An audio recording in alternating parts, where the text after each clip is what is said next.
Presentamos Nicolás Lúcar en Exitosa.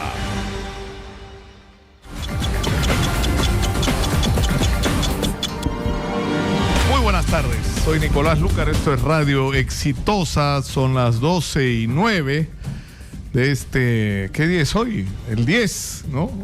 9, uy, yo quiero que sea 10 ya de una vez. ¿Ah? No, 10, ¿ve? Está hasta el perro, es el 10. Jueves 10, claro, pero yo digo que es el 9, me gritan, claro que es el 10. Porque estaban diciendo que iba a pasar a la historia el 9-11 y el 11-9 en Estados Unidos, ¿no? El 9-11 por la tragedia de las Torres y el 11, ¿no? 11-9 porque los gringos hacen los números al revés, ¿no? De los meses y los días. Como el día que ganó Donald Trump las elecciones en los Estados Unidos. Y el impacto sobre este tema continúa, ¿no? Pero felizmente tenemos otras cosas. En realidad, la pregunta que uno se hace es cuán intenso va a ser el impacto de este tema de la elección de Donald Trump en el Perú. Yo he hablado con montones de especialistas y lo que dicen es que lo que va a ocurrir es que Donald Trump va a aplicar una política como casi de cierre de fronteras, ¿no? De que los gringos consuman lo que ellos producen, levantar los aranceles para cerrar el ingreso de productos importados. Eso lo va a aislar del mundo. Políticamente ya no está dispuesto a invertir dinero en guerras fuera del país, a menos que lo afecten directamente por ataques a los Estados Unidos. Y eso le va a dar un protagonismo extraordinario a Vladimir Putin, que por eso está tan feliz, ¿no? De que digamos, el líder del país más poderoso del mundo no tenga ningún interés en comprarse pleitos ajenos. Y bueno, evidentemente vamos a tener un impacto económico y lo van a sufrir sobre todo nuestros compatriotas que tienen una condición de ilegales en los Estados Unidos, que son muchísimos. Nadie sabe cuántos son. Hablamos de eso hace muchísimo tiempo, pero nadie sabe cuántos son, ni cuántos peruanos hay exactamente en Estados Unidos. En general, en el mundo hay 3 millones. Está Omar Chejade con nosotros. Son 3 millones de peruanos que viven fuera y se calcula que fácil la mitad viven en los Estados Unidos y no más, ¿no? 1,5 millones por lo menos. Sí. Bueno, primero, buenas tardes, Nicolás, gracias por la invitación. Lo que pasa es que cuando estuvimos en el Congreso de la República hasta hace poco, pedimos justamente información a la Cancillería de la cantidad aproximada de peruanos en el extranjero. No hay una cifra real, sino aproximada, estimada, que nos dio la Cancillería de 3 millones. Y esto en virtud, porque había un proyecto que lamentablemente no llegó a buen puerto en el Pleno, pero sí en mi comisión de Constitución, que la aprobamos, y también en la Comisión de Relaciones Exteriores, de que los peruanos en el extranjero tuvieran algunas curules, algunos escaños. Claro, tuvieran una representación, porque los peruanos que viven en el extranjero, que sacan su DNI, votan por Lima, ¿no? Así es. A la hora de votan por Lima, entonces la idea era que hubieran por lo menos entre 2 a 4 escaños. Cuando fui presidente de la Comisión de Constitución aprobamos 2. Tengo entendido que ahora, en el Pleno no se pudo, pero tengo entendido que ahora... Los fujimoristas están proponiendo 5. 5, que es, digamos, más acorde a la realidad del país, porque, digamos, 2 es muy poco para casi 3 millones de peruanos, el 10% de la población está en el extranjero, y prácticamente tendría una mayoría casi absoluta en el Congreso de la República si este proyecto se pusiera en debate en el Pleno del Congreso, ¿no? Claro, pero este es un tema en realidad al que siempre miramos de costado, ¿no? Nunca terminamos de afrontar este asunto, porque también es una responsabilidad de Estado. Yo hablaba con un amigo mexicano que me decía así, pues cuando Donald Trump habla mal de los mexicanos, es injusto con la mayoría de mexicanos que son gente decente y que está viviendo y trabajando, ¿no? Y pagando sus impuestos y cumpliendo la ley y respetándola, y algunos de sus hijos muriendo en las guerras, ¿no? Norteamericanas en el exterior. Pero es verdad que también hay de los otros, ¿no? También hay latinos que son delincuentes, latinos que están metidos en actividades ilegales. Pero es un exceso, ¿no?, de Trump, ¿no? Por lo menos el problema es que ese trato se extienda a todos, pero igual eso lo que puede provocar, y es uno de los temores, es una expulsión masiva de residentes ilegales en los Estados Unidos, ¿no? Ya muchos están pidiendo residencia en Canadá, ¿no? Sí. Miles Dice que la noche de las elecciones, cuando, la madrugada de ayer, y es increíble, apenas salió el resultado que Donald Trump ganaba las elecciones, el sistema de solicitud de visas de Canadá, de migratorio, colapsó por la cantidad increíble de gente que estaba solicitando información y tratando de jalar documentación para para pedir una condición migratoria en Canadá, ¿no? Y claro, tiene cierta razón, primero por la campaña furibunda, excesiva, xenófoba del candidato Trump, que esperemos que recapacite y ya cuando se dé cuenta que es un hombre de Estado, se aleje de sus propuestas extremistas de campaña. Y en segundo lugar, porque claro, Canadá es frontera con Estados Unidos, no hay tanta gente y es uno de los países en extensión más grandes del mundo, creo que está en tercer o cuarto lugar, ¿no? Claro, ahora, claro, mi proporción es impresionante. ¿Cuántos son? ¿30 millones? ¿35 millones?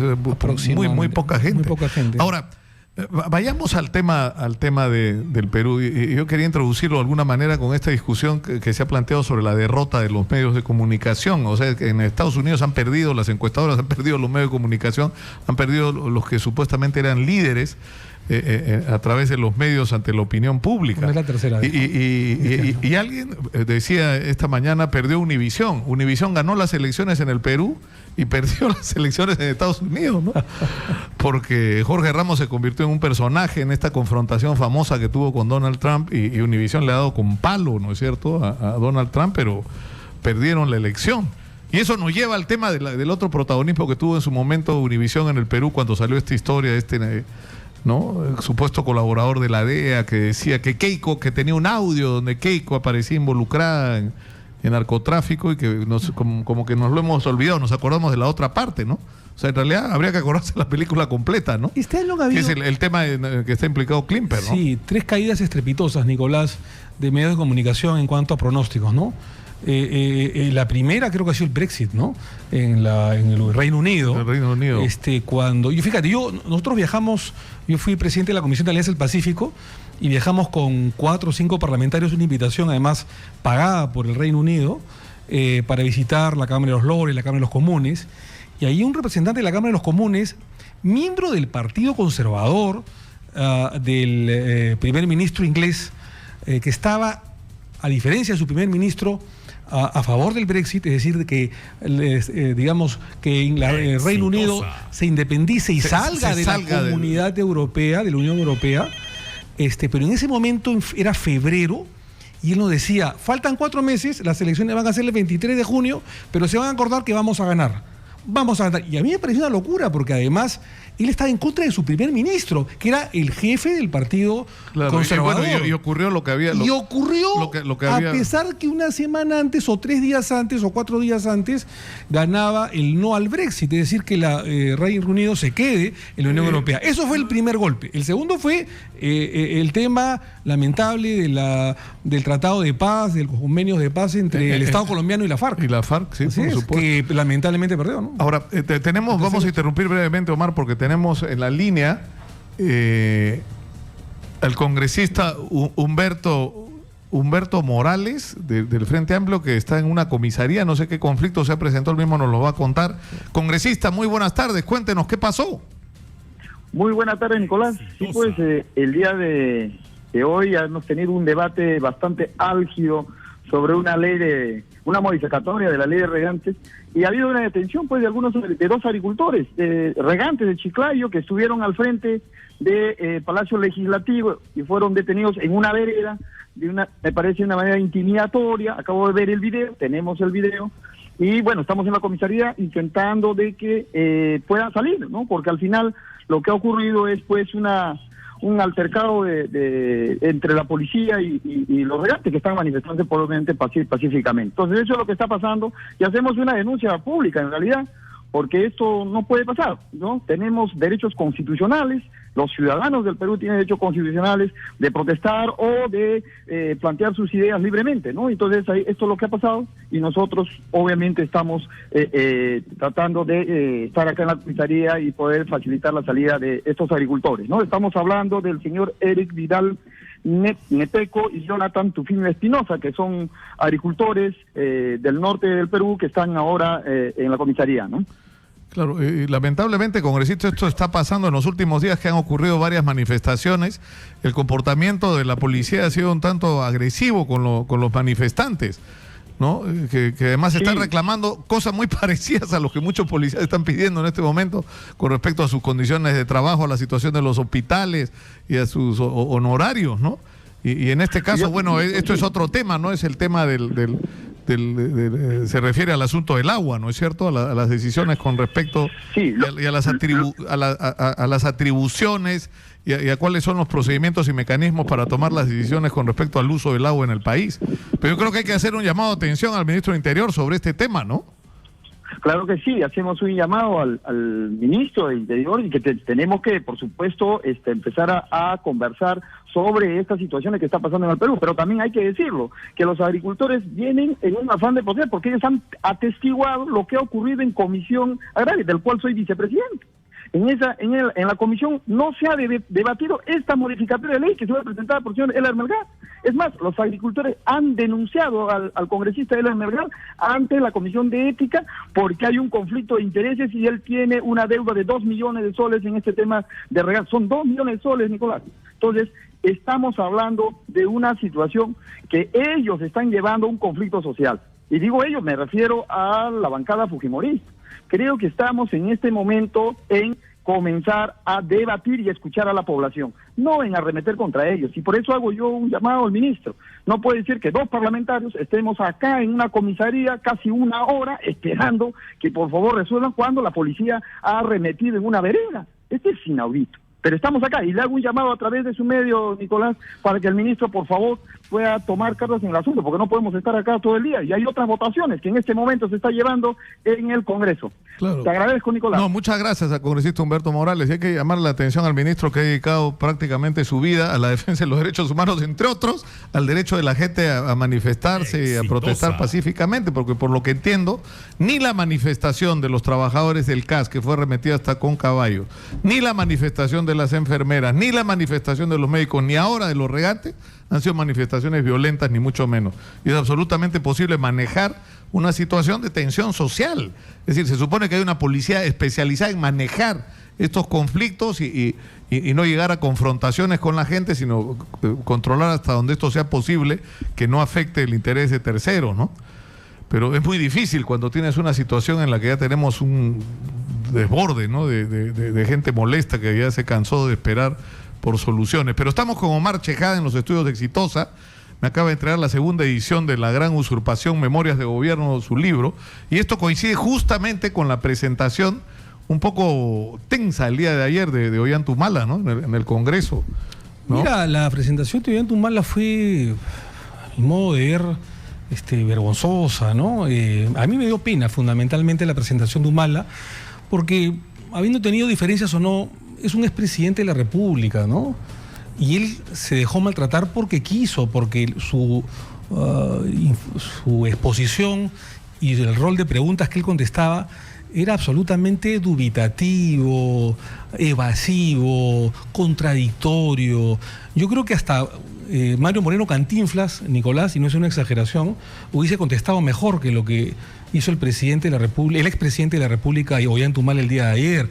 Es decir, cuando le preguntaban por la decisión de comprar el satélite a los franceses, él no sabía cómo contestar, si era una decisión del Ministerio de Defensa, del CONIDA o de otro estamento del Ministerio de Defensa, cuando él es el que toma la decisión política, porque no es un armamento o un producto que tú estás comprando por 1.000 soles o por 500 soles o por $3.000, sino es algo que cuesta 600 millones de soles, 200 millones de dólares de la época.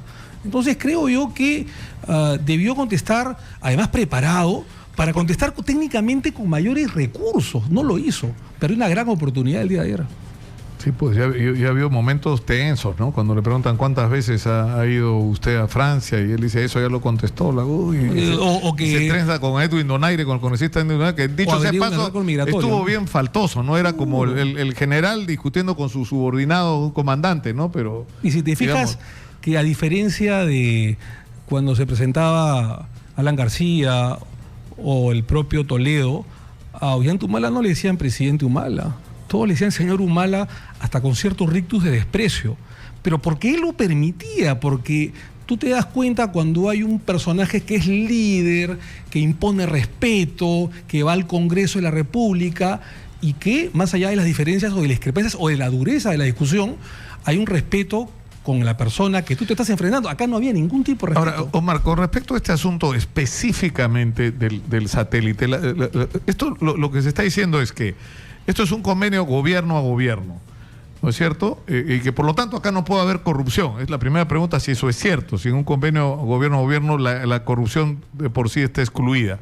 Y lo segundo, que este era el mejor proyecto que podíamos escoger. Pero los críticos dicen dos cosas, o sea, dicen, uno, que no es cierto que era el mejor y que lo que sí está claro es que era el más caro, y lo segundo es que es absolutamente posible que en esto, y eso es lo que está motivando la investigación, ha habido no comisiones ilegales.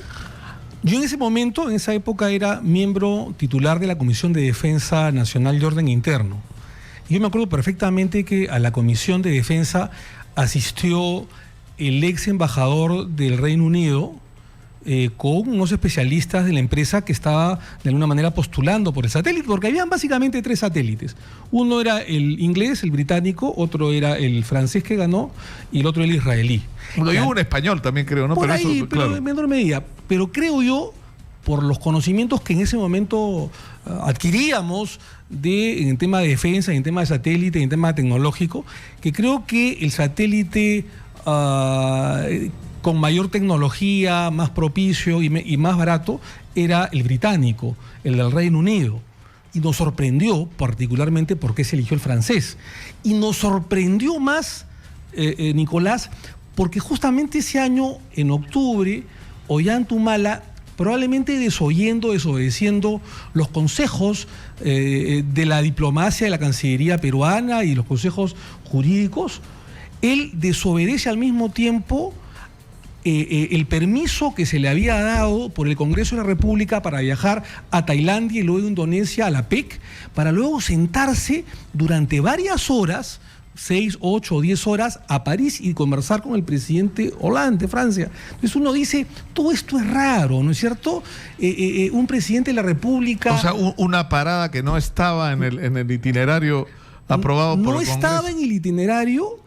y el itinerario era bastante claro: Indonesia y Tailandia. Tú no puedes irte porque te da la gana o porque eres presidente de la República, porque estás desobedeciendo el mandato constitucional, irte a otro país así sea 1 hora o sea media hora, salvo que sea una cuestión de emergencia, que no lo era.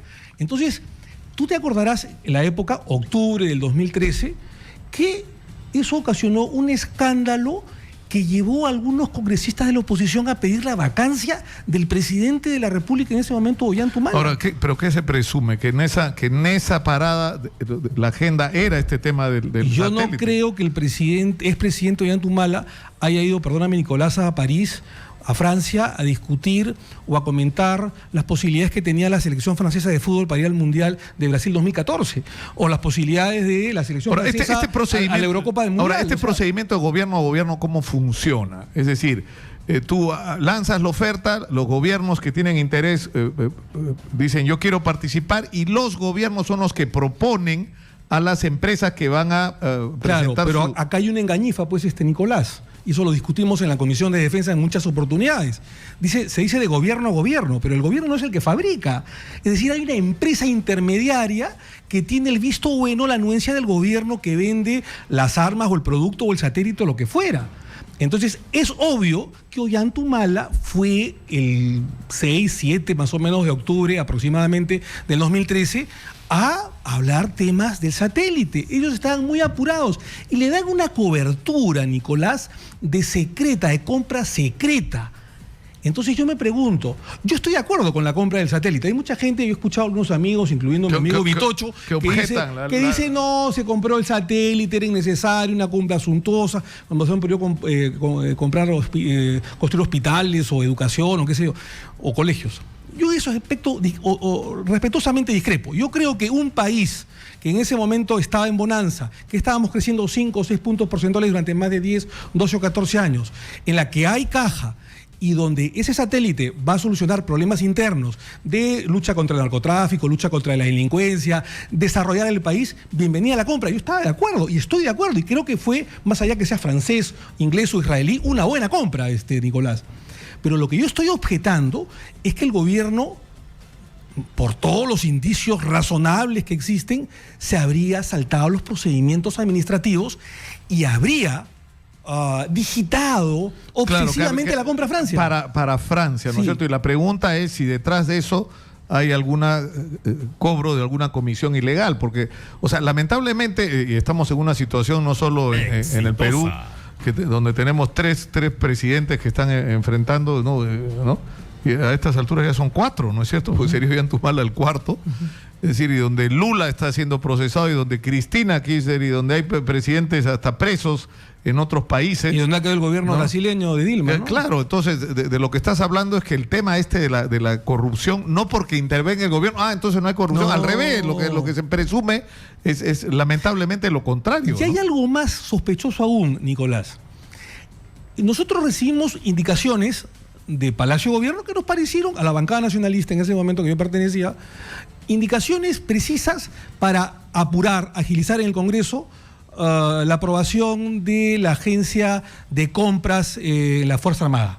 Nos pareció una idea importante porque se centralizaba en una agencia de compras para desburocratizar determinadas compras o relaciones internacionales de adquisiciones. Nos pareció realmente importante y lo aprobamos con cierta celeridad en el Congreso, con la aprobación incluso de la mayoría de oposición.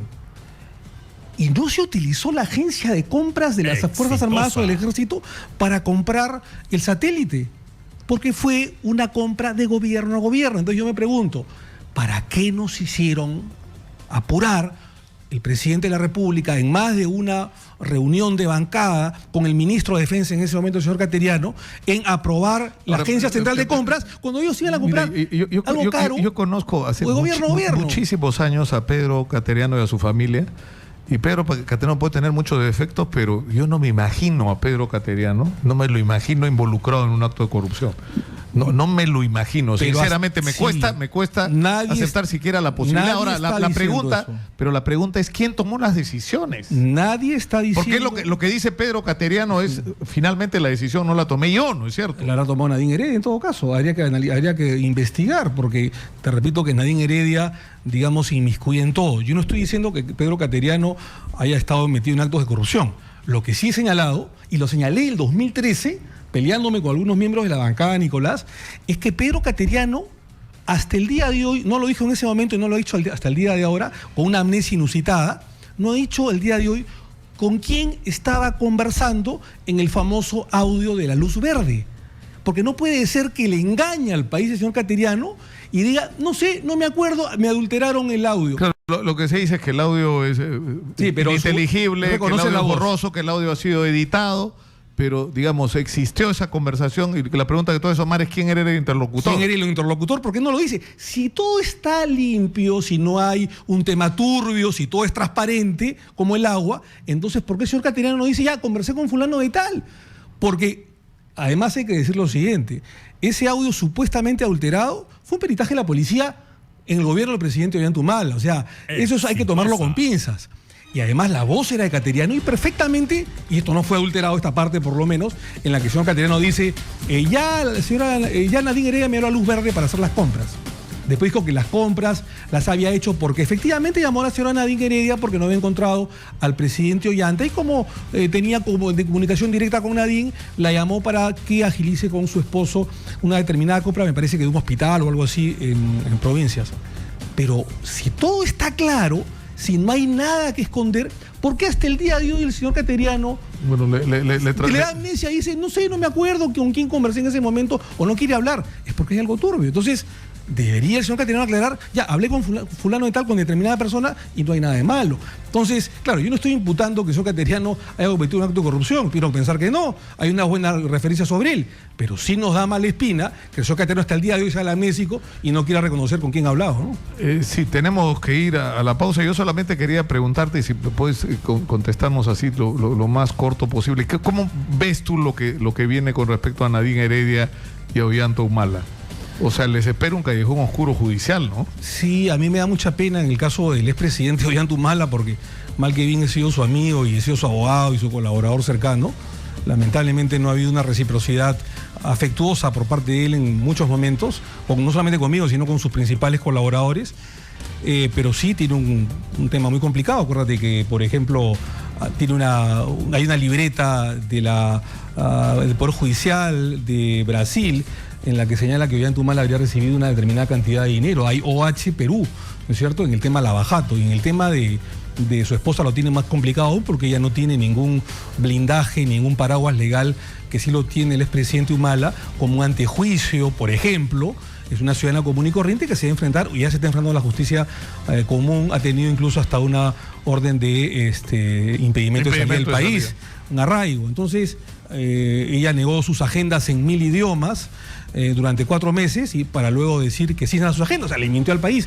Creo yo que tienen un tema complicado, que espero que salgan por el bien del país bien librados, pero yo creo que todas las pruebas aparentemente estarían en su contra, ¿no? Muchas gracias a Omar Chejade por estar con nosotros esta tarde aquí en Exitosa. Vamos a la pausa, vamos a hablar luego de ella, de la propuesta del congresista Vieira, Roberto Vieira, que ha dicho que deberían instaurarse el sistema de los jueces sin rostro, como los que se usaron contra la lucha antiterrorista. Es súper polémica la propuesta, de eso vamos a hablar. Ya